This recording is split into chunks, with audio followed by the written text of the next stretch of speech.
Assalamualaikum, Sir. Waalaikumsalam. Di sini kami selaku DPP Angkatan 7 izin ingin menanyakan pengalaman Sir ini setelah eh, berapa tahun menjadi kepala sekolah di SMP Al-Azhar. Nah, untuk poin pertamanya, Sir, kan ini dalam ambil keputusan kan pasti Sir itu kan dihadapkan dengan kasus yang ini benar atau benar salah, gitu kan. Kita istilahkan dengan dilematika sama rujukan moral. Nah, dalam kasus seperti itu, Sir, bagaimana cara Sir mengidentifikasi ini dilema etika, ini rujukan moral? Sebelumnya gini, kalau tadi kan di awal kan bagaimana saya menyikapi kasus seperti itu, yang mana kategori dilema etik, benar tes benar, rujukan moral, benar tes salah. Tentunya yang pertama kita identifikasi dulu dari tatib kita. Tatib di sekolah itu kan ada apa yang boleh, apa yang tidak sekolah. Saat tatib itu dijalankan dengan prosedur sesuai, maka dia ada sana dilema etik atau rujukan moral. Tapi kadang-kadang bisa kita ambil contoh satu contoh, seperti kondisi saat ini. Saat ini kan kita dalam kondisi hujan. Tatib kita mengatakan masuk itu jam 7.15. Nah, namun dengan situasi hujan seperti ini, kadang-kadang guru kita ada yang terlambat. Apakah karena hujannya, apakah karena rumah yang jauh, dan pasti dalam menjalani keputusan kita harus ada yang bagaimana rasa peduli, rasa empati. Kita perlu menanyakan kenapa sebelum terlambat. Nah, dari ini wajahnya, dari ucapannya, dari bentuk ketergesa-gesaannya pada saat terlambat itu kita dapat dengan kesimpulan, oh dia tidak sengaja terlambat, ada sesuatu yang harus memang dikerjakan. Ya itu kan kita maksudkan dilema etik. Saya pun mungkin merasa seperti itu, bukan saya memahami itu seterusnya, tidak. Tapi ada poin-poin tertentu yang bisa kita pahami. Kenapa? Jadi tadi dengan responnya hujan bukan kemauan dia. Gitu. Hujan adalah dia anugerah rahmat. Sehingga menyebabkan orang itu terlambat. Nah, kita harus berdamai dengan hati kita nggak bilang kamu harus dinas. Kita mulai kita lihat etika baiknya, etika baiknya datang ke sekolah dengan berbeza-beza dan sebagainya, itu menunjukkan bahwa dia sebenarnya bukan ambil aturan, tapi memang lebih kepada kodratnya. Pada saat itu mungkin kita bisa datang seperti itu waktu kita gariskan kita. Berarti pertama ada SOP lah di Serian menentukan itu. Ini benar atau benar bersalah. Ya, ini yang boleh, yang tidak ada. Baru ada juga usaha tadi kayak contoh yang hujan tadi kan. Jadi ada usaha dia sebenarnya dia ingin cepat datang, tetapi ya karena kondisi hujan akhirnya itu membuat dia itu tidak bisa cepat datang. Nah, jika kayak kasus tadi contoh misalnya yang dia sebenarnya ingin cepat datang ini, kan tiba-tiba SOP-nya kan kita masuk jam 7.15 misalkan, tiba-tiba terjadilah hujan apa saja. Nah, berarti kan itu benar sama benar gitu kan. Dia ada alasan dia datang terlambat, kemudian kondisi peraturan kita jam 7.15 itu hadir gitu kan. Nggak bisa dihindarkan dia untuk datang tepat waktu. Akhirnya dia terlambat. Nah, jika yang kasus seperti itu tadi terjadilah kasus seperti itu. Nah, kira-kira bagaimana saya mengambil keputusannya? Jadi kalau saya ini kita kan tahu sebenarnya si guru kan nggak serta-merta dia terlambat. Pasti guru kan akan mengabari kenapa dia terlambat. Nah, itu antisipasi kita yang pertama, kita sebagai fungsionaris ya punya kewajiban untuk menghandle kelas yang kosong yang dengan kelasnya bersama.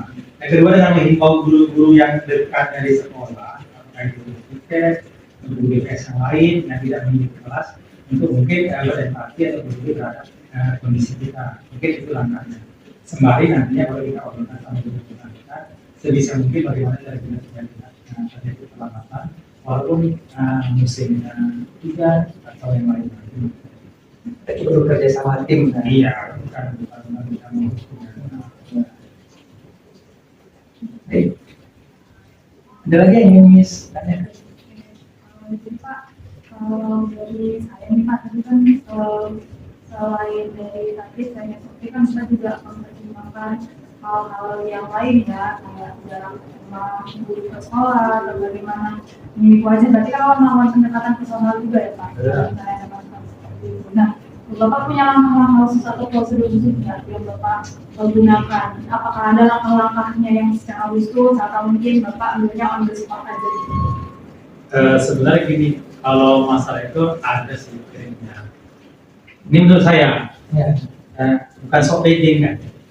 Saya kadang-kadang berpikir punya insting terhadap guru. Simpulan-simpulan itu seperti apa insting loh. Tapi saya nggak mengambil kesimpulan terhadap dia dulu kan gitu.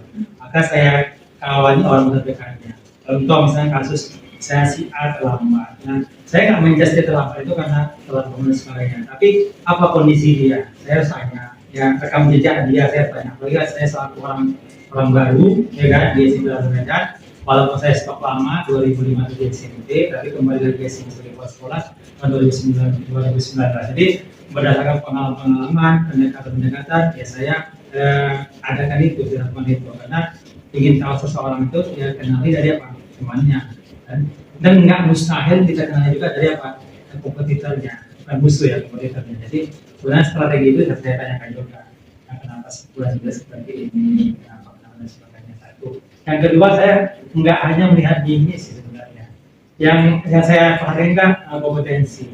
Jadi kompetensi guru saya pertimbangkan. Artinya gini, saat kita minta dia all out untuk SMP, dia keluarkan semuanya kemampuan dia punya skill itu bukan. Tapi pada saat dia terkendala, kita harus bijak menyikapinya, ya kan?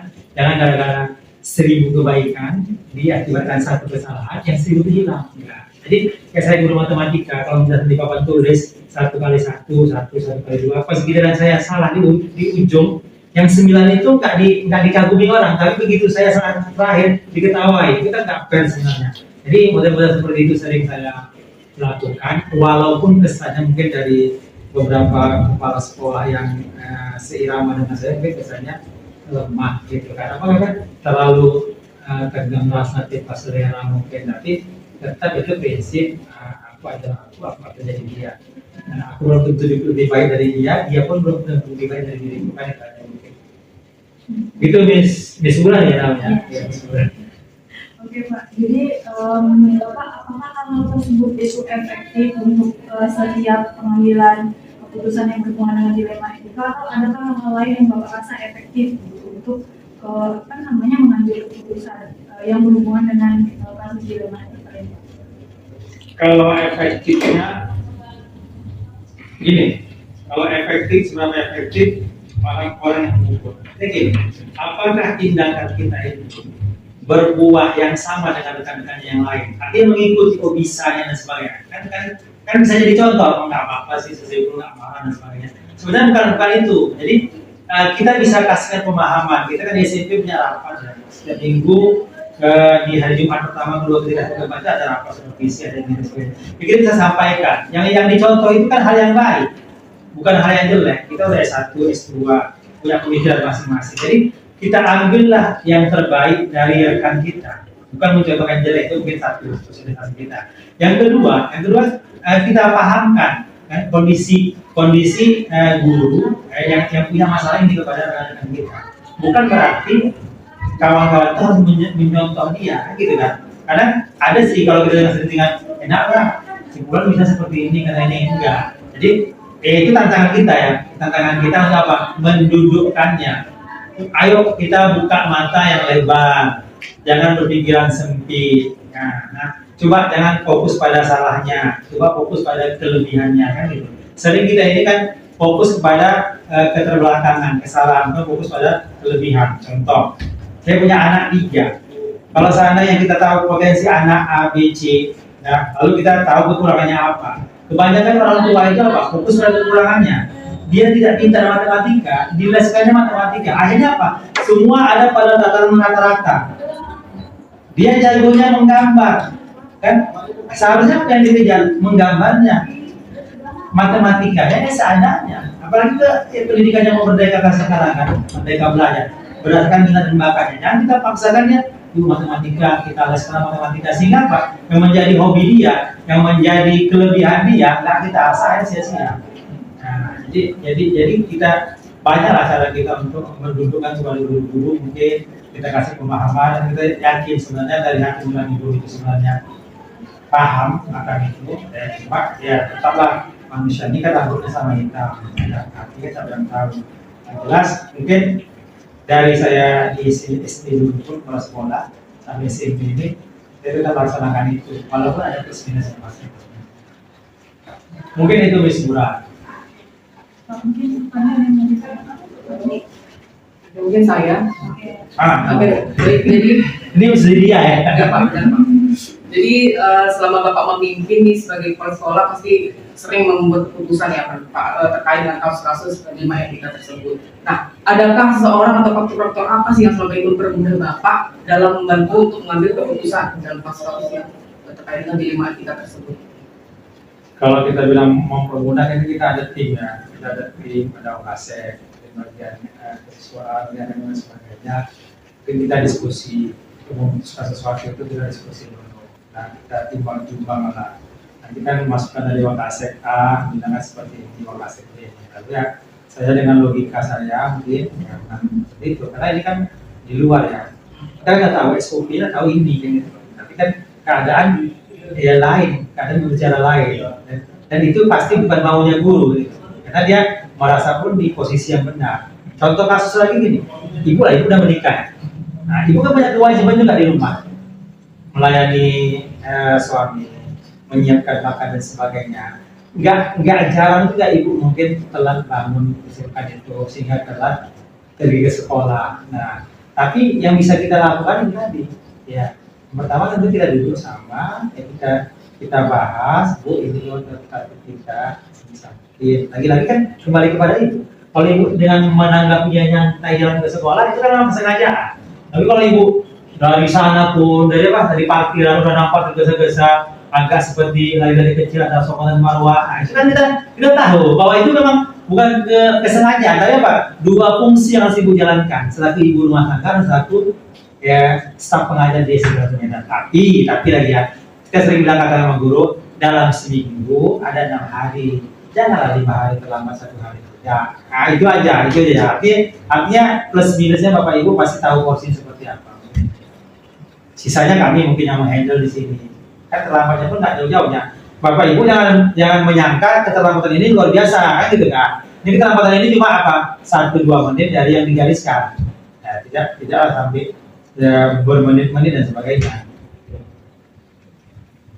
Kemudian Pak, ini dari semua yang disampaikan ya kan Pak, sangat baik sekali memang pelajaran saya dan teman-teman saya dapatkan dari pembicaraan kita ini. Nah, kira-kira Bapak ada yang bisa disampaikan nggak terkait dengan keputusan atau pengalaman Bapak selama ini? Ada nggak pelajaran yang bisa dipetik yang bisa Bapak bagikan kepada kami selaku sebagai calon penggerak? Sebenarnya kalau saya pribadi ya, memimpin itu bukan berdasarkan maunya kita. Jadi kalau kita mau memimpin berdasarkan maunya kita, itu susah sih. Ya, tapi kita lihat ya visi dari sekolah itu apa. Dan kita rangkul guru-guru kita. Kalau kita laksanakan ya apa cara yang terbaik untuk ya mencapai visi itu. Kalau memimpin sesuai maunya kita, kadang-kadang itu sering diminta untuk menjadi pergeseran yang tidak sesuai dengan dia, ya langsung KNS dan sebagainya. Kenapa? Kita masuk kemari, kalau hanya kita terima jadi, itu kan berpemimpin.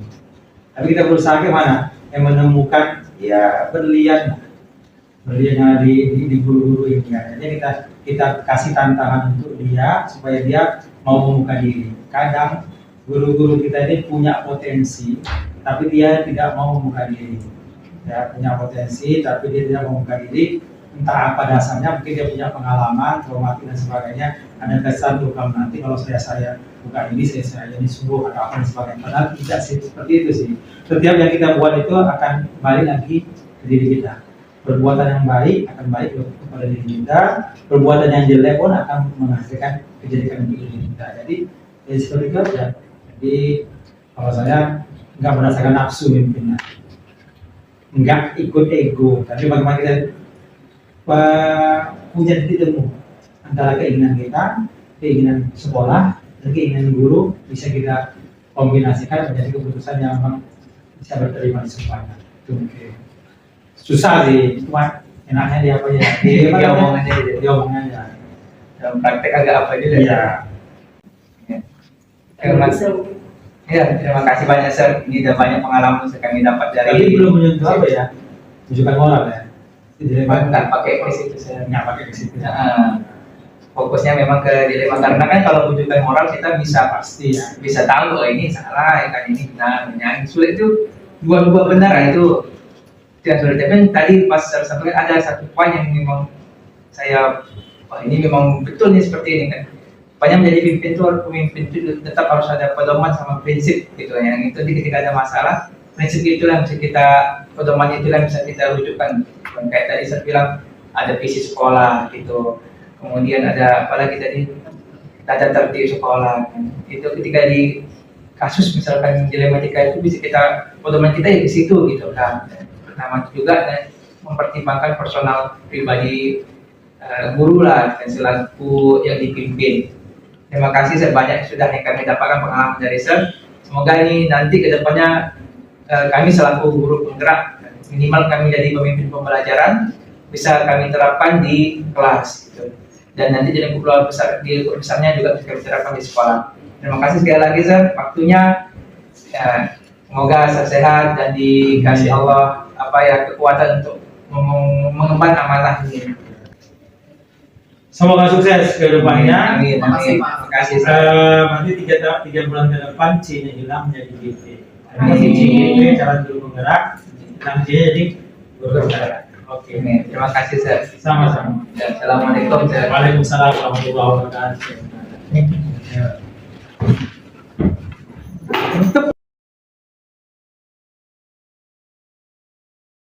Selamat pagi Pak Mas Diono. Selamat siang. Oh siang ya Pak ya. Iya. Selamat siang Pak. Selamat siang. Jadi ini Pak, saya ada tugas dari guru penggerak nih untuk mencari tahu atau mengidentifikasi bagaimana cara Bapak dalam mengambil keputusan yang berkaitan dengan dilema etika dan rujukan moral gitu. Jadi Pak, perlu saya ini apa ya, mungkin saya jelaskan sedikit ya. Kalau dilema etika itu biasanya nilai positif dan ada nilai positif dan nilai positif yang saling bertentangan.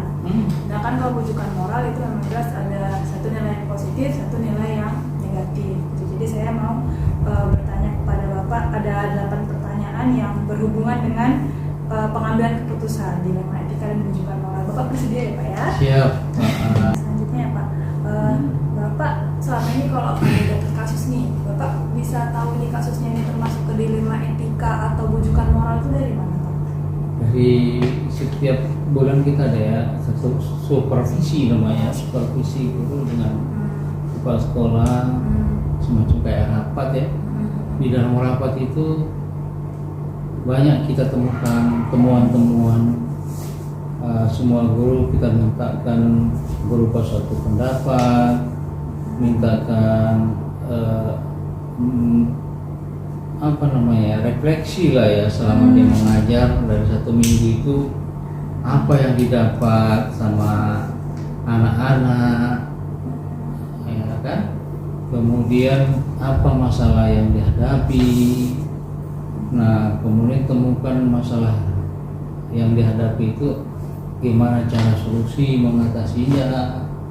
Nah, masing-masing guru itu memberikan masukan kepada kita, kemudian kita sampaikan lagi ke forum. Ada beberapa bagian guru itu yang memang ada kemampuan di sana.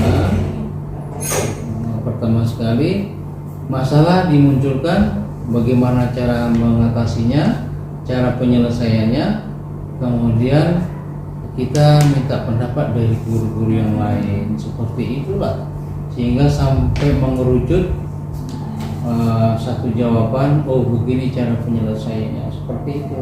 Berarti kalau Bapak menentukan sesuatu ini termasuk yang dilema etika Pak, rujukan moral, Bapak kembalikan dulu ke forum.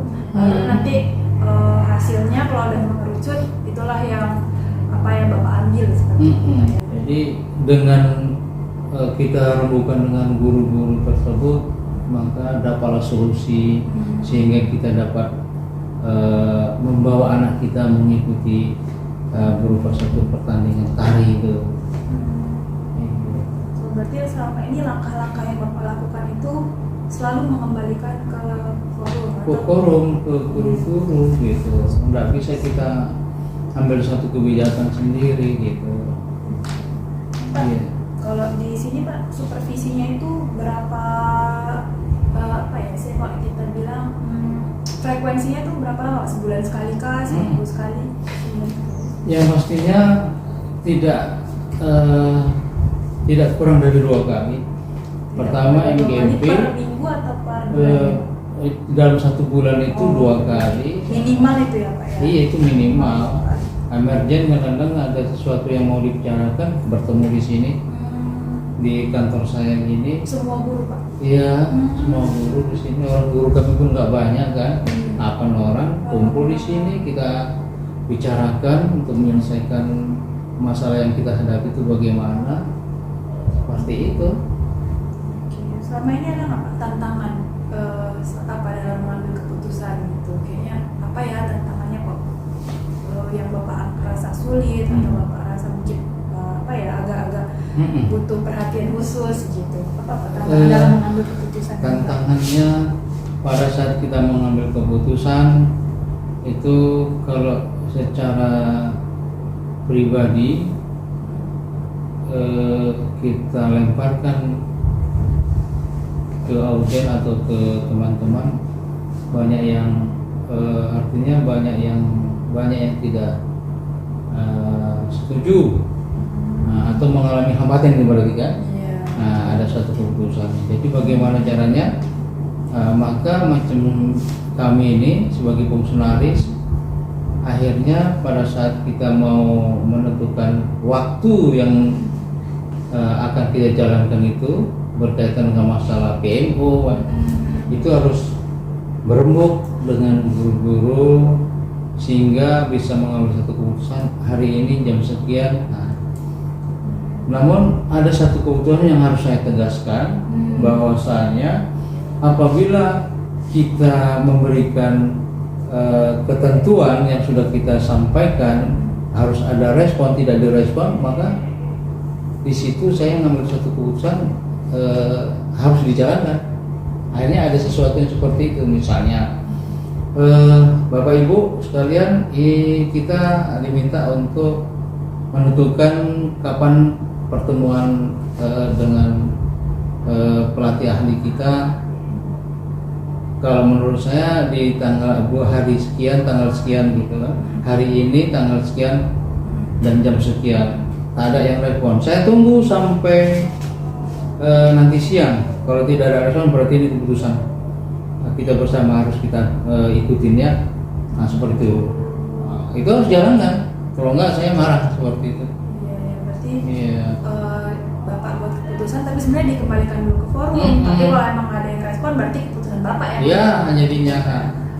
Oke. Nah, Pak, dalam mengambil keputusan biasanya Bapak pernah nggak mengambil keputusannya itu secara langsung aja gitu tanpa melibatkan guru? Atau memang prosedurnya itu harus dirapatkan dulu? Kalau menurut Bapak? Ada yang dirapatkan, ada kala memang keputusan bukan berarti keputusan dari kepala sekolah semata-mata. Informasi pada saat di hari Sabtu kita rapat, ada hal-hal yang perlu disampaikan sama guru berkaitan dengan waktu, misalnya jadwal apa, itu harus kita langsung. Nah, jadi artinya kita ngambil keputusan itu ya tidak boleh diganggu gugat, artinya ya memang itu harus dijalankan gitu. Jadi kadang nggak semua keputusan dikembalikan ke rapat ya Pak, ada yang juga tadi Bapak bilang sifatnya mutlak ya. Jadi tergantung lah ini Pak ya jenisnya keputusan seperti apa. Ada yang memang harus Bapak ambil sendiri ya, yang memang bisa dikembalikan ke rapat. Kalau menurut Bapak ada nggak faktor-faktor yang bisa membantu Bapak dalam mengambil keputusan? Faktor yang menentukan Bapak dalam mengambil sebuah keputusan itu apa-apa saja gitu? Yang diantaranya faktor yang bisa mengambil suatu keputusan dan harus dijalankan sama guru ini, yang pertama sekali ya kita memang faktornya kita harus tegas, konsekuen, dan kita memberikan contoh teladan. Itu dia. menjadi contoh dulu nih. Ya, jangan pula kita suruh guru itu datangi cepat ya, kita ternyata datangnya telat. Itu faktor yang utama tuh. Disiplin gitu, disiplin, kemudian tanggung jawab, ya kan, memberikan contoh yang baik, ya kan. Oke. Terus nih Pak, pertanyaan yang terakhir, dari semua pengalaman Bapak ini mengambil keputusan, ada nggak pembelajaran yang bisa Bapak dapatkan dari semua pengalaman Bapak selama menjadi kepala sekolah ini? Kan Bapak udah mengambil banyak keputusan, ada nggak pembelajaran khusus yang Bapak dapatkan dari semua pengalaman? Iya, ya yang pertama sekali pembelajaran untuk saya pribadi berkaitan dengan saya dipercayakan menjadi pemimpin di sekolah luar biasa ini adalah saya merasa diri saya itu bukan saya mau dihargai, tapi guru-guru tersebut yang pastinya merasa bahwasanya oh memang betul Pak Masdul ini bisa menjadi pemimpin kita. Itu kita rasakan. Karena apa? Dari keputusan, kemudian informasi yang saya sampaikan itu direspon. Itu satu yang bisa memberikan kesenangan atau kenyamanan bagi kita untuk memimpin di sekolah ini. Kemudian program-program kita itu yang kita berikan kepada guru-guru dijalankan gitu, program sekolah itu yang dapat menyenangkan hati kita itu. Di antaranya program itu kan banyak yang tadinya tidak ada siswa kita membuat setiap Sabtunya itu ada program khusus kegiatan siswa yang kata boga masuk Iya, itu jalan. Kayak nanam tomat kemarin Pak Nanam saya di tomat Facebook. Iya. Nah itu gerak, guru pun gerak dan karya-karyanya di lokal itu ada gitu. Dan kemudian saya senang anak dilatih kegiatan akhirnya mengikuti perlombaan nari itu kan merupakan suatu kebanggaan kita bahwasanya apa yang kita sampaikan kepada guru menjalankannya itu, dan guru peduli dan guru terampil, gitu, guru kreatif. Ya itu memang tuntutan dari PSP kan. Iya sih. Gitu. Menurut Bapak apa sih yang bikin guru-guru itu mau bisa sih mau kolaborasi sama Bapak itu apa? Apa sih yang Bapak punya sampai guru-guru? Yang kalau macam saya kan kita katakan dia itu masih di bawah usia kita ya itu kan, selisihnya jauh, jadi kita menganggap ini masih layak kita diberikan nasihat, bimbingan atau petunjuk itu. Kalau yang pastinya yang selama saya memimpin di sini belum ada yang namanya suara saya lantang atau nggak ada, jangan seperti itu. Kita orang intelektual ya bicara secara intelektual lah, secara ilmiah bila perlu ya kan. Jadi walaupun bahasa kita seperti ini kita sampaikan, kalaupun mau memberikan suatu berupa suatu penegasan yang kira-kira mengena di dalam pikiran dia itu dengan cara baik ya, dengan cara halus gitu aja. Yang penting bahasanya kita sampai ke pikiran dia, kita ngomong dan terngiang-ngiang sampai 7 hari 8 hari gitu. Nggak perlu kita bentak-bentak. Insya Allah alhamdulillah sampai sekarang ini belum ada di rapat sampai emosional, nggak ada seperti itu. Gitu ya, memang itu ambil hatinya dulu gitu ya Pak? Iya, gitu. Ada yang bersikeras ya silakan saja, ini sudah suatu aturan saya bilang, nggak bisa di ibu kotak-katik lagi. Nah macam inilah kita sudah nyusul misalnya roster, tahu ada yang minta gini alasannya itu nggak tepat gitu. Kalau alasannya tepat kita terima. tapi alasan untuk pribadinya. Nah itu yang nggak mau kita. PKS tahu tuh, PKS 1 itu tahu tuh. Nah, kemudian ada yang seperti ini, Pak saya mau ngajar, itu baru. Saya mau ngajar di unit lain Pak, ini benturan. Nah, itu baru alasan yang kita terima seperti itu. Tapi kalau hanya untuk pribadi ya, nggak bisa banyak. Nah, gitu. Ya paling ujungnya nanti kalau misalnya nggak mau SP gitu. Iya, tetap ke aturan lagi. Ya iya gitu ya, kita ngomongnya baik-baik saja. Ini loh aturannya, ini aturan Azhar. Kita udah sepakati kemarin bersama bahwasanya masuk tanggal jam sekian, pulang jam sekian. Jangan ya selalu ya udah kita panggil. Ini akan muncul nanti SP 1, 2 selesai saya bilang. Itu kan enggak.